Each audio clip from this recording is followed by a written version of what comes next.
A rectangular window measures 7/5 meters long by 4/5 meters wide.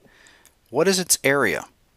Is it A, 28 over 5 meters squared, B, 28 over 25 meters squared, C, 11 over 10 meters squared, or D, 11 over 5 meters squared? So here we have our rectangle that is 7/5 meter by 4/5 meter.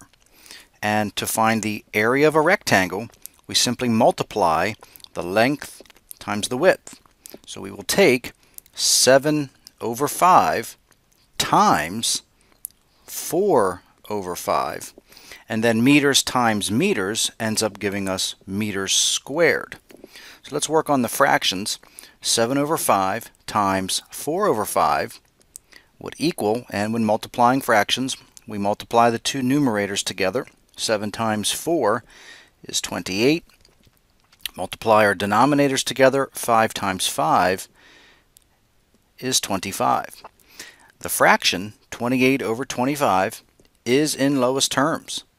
And now for the units, meters times meters gives us meters squared. So the area of this rectangle would be 28 over 25 square meters.